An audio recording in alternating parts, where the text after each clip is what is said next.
Guys আসসালামু আলাইকুম channel new blog আজকে আমরা হরর দেখব অনেক সবারই মনে আছে বা যারা দেখেন নাই ভিডিওটা তাদের জন্য আবার বলতে চাই আমি 2 বছর আগে হিটলারের একটা পরিত্যক্ত হাসপাতালে গিয়েছিলাম যেটা অনেক মারাত্মক ভয়ানক ছিল এবং সেখানে আমি আক্রমণের শিকার হই খারাপ জিন বলেন খারাপ আত্মা বলেন যাই বলেন না কেন তা দ্বারা এবং 2 বছর পরে এই 2024 সালে এসে আমি আবার সেখানে যাচ্ছি আবার ভিডিও ধারণ করতে।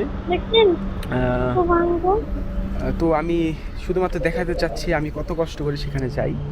আজকে আমার সাথে আছে মানে রোলারটা এটা আমি 70,000 টাকা দিয়ে কিনছি, কারণ যে জঙ্গলের ভিতর দিয়ে যেতে হয় রে ভাই, না আছে এখানে কোনো গাড়ি, না আছে কোনো বাস, না আছে এখানে কোনো ধরনের কোনো যান বাহন আর কি। তো আজকে আমি শুধু দেখাতে চাই আপনাদের আমি কীভাবে যাই, যদি পারি ঢুকবো, না পারলে আর কী করে। আমি যতটুকু শুনছি সেটা নাকি সিল করে দেওয়া হয়েছে, কারণ সেখানে নাকি একটা মানুষ মাইরা ফেলা হয়েছে গত বছর 1 বছর আগে 2023 সালে। এরপরের থেকে নাকি সেটা সম্পূর্ণ সিল করে দেওয়া হয়েছে। তো চলেন আপনাদের সবাইকে নিয়ে যাওয়া যাক আরও একবার হিটলারের সেই পরিত্যক্ত হাসপাতালে, যেখানে হিটলারের আমলে যুদ্ধে যারা যেই সৈনিকরা আহত হইতো তাদের সেখানে নিয়ে আসতো, সেই সাথে অন্য দেশের সৈন্যদের পাইলেও সেখানে এনে নৃশংসভাবে হত্যা করা হইতো। তাহলে চলেন যাওয়া যাক হিটলারের সেই পরিত্যক্ত হাসপাতালে। আমি যাচ্ছি সেখানে, এই দেখতে পাচ্ছেন রাস্তাঘাট, আমি সেখানে যাচ্ছি এবং আমার কানে গুগল ম্যাপস আছে, সেই ম্যাপসে সেই পরিত্যক্ত আপনার হাসপাতালটির অ্যাড্রেস দেওয়া আছে। আমার হেডফোনে বলা বা হেডফোনে জানান দেওয়া হচ্ছে গুগল ম্যাপস, সে আমার কীভাবে যাইতে হবে। আমার এখন সোজা যাইতে হবে রাস্তার মধ্যে দিয়ে। এই যে আমি যেভাবে ভিডিও করতেছি এটা কিন্তু সম্পূর্ণ অবৈধ জার্মানিতে, কেননা যদি আমাকে এখন পুলিশ দেখে তাহলে আমাকে বড় ধরনের একটা জরিমানা দিয়ে দেওয়া হবে, কারণ আমি এর মাধ্যমে এক হাতে যেহেতু আমি চালাচ্ছি, দেখেন এক হাতে যেহেতু চালাচ্ছি, সেই কারণে আমার যদি বাইচান্স আমি রাস্তায় পড়ে যাই তাহলে পিছন থেকে গাড়ি চালকেরও বিপদে পড়বে, দুর্ঘটনার সম্মুখীন হবে, সেই সাথে আমি দুর্ঘটনার সম্মুখীন হব।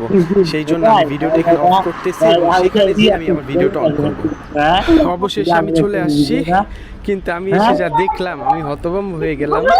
কি বলবো, দেখেন এটা সম্পূর্ণ সিল করে দেওয়া হয়েছে এবং এখানে আপনার সিসি ক্যামেরাও লাগাই দেওয়া হয়েছে এবং এখানে লিখে দেওয়া হয়েছে জার্মান ভাষায় এটার ভিতর প্রবেশ সম্পূর্ণ নিষিদ্ধ, কেননা এখানে প্রবেশ করলে জীবনের ঝুঁকি আছে।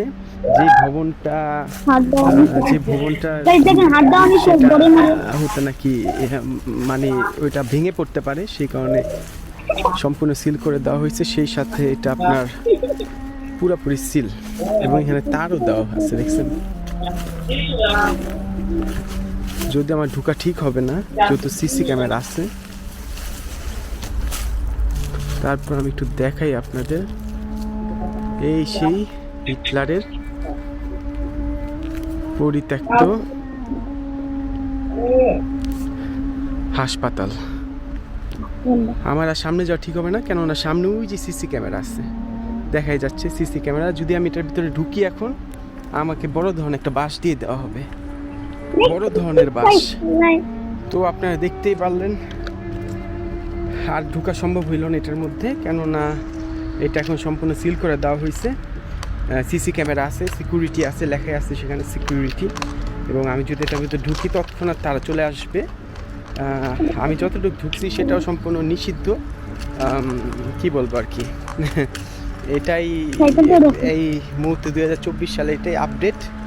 আমি আর কি করবো বলেন, আমার তো হাতে আর কিছু করার নাই, আমি ঢুকতে পারবো না তো ভিতরে, কারণ দেখতেই পারলেন সব জায়গায় সিকিউরিটি। কি বলবো আর কি। এই দেখতে পাচ্ছেন একটা ভবন, এটাও হিটলারের আমলের, সেই এখানে সব জায়গায় লেখা আখতুং অর্থাৎ সাবধান, এটার ভিতর ঢুকলে জীবনের ঝুঁকি আছে। এটার ভিতরে যদি ঢুকি আমি, জীবনের ঝুঁকি আছে, এটা ভেঙে পড়তে পারে আমার উপরে। এবং সব জায়গায় এখানে সব জায়গায় আপনার সিসি ক্যামেরা আছে। কি করব বলেন, এখন আমি কি আর ঝুঁকি নিব আপনারা বলেন, কারণ আমাকে কিন্তু পুলিশ ধরবে। এটার ভিতরে যদি আমি ঢুকে যাই, সিকিউরিটি আসবে, সেই সাথে ওরা পুলিশকে ফোন দিয়ে দিবে, বড় ধরনের একটা মামলা খেয়ে যাব। এটাই হলো বর্তমানের আপডেট, হিটলারের পরিত্যক্ত হাসপাতালের আপডেট হচ্ছে এটা। ঢোকা সম্পূর্ণ যাবেই না আর কোনো মতো ঢোকা, সিকিউরিটি চলে আসবে, গাইস ক্যামেরার মধ্যে ফেস উঠে যাবে। আসলাম, চাইছিলাম আপনাদের নিয়ে এখানে ভিডিও করার, কিন্তু পারলাম না, মাফ করবেন। আর যারা এই ভিডিওটা দেখেন নাই, হিটলারের সেই এখন ভিডিও শেষ। এই পড়তে থাকতো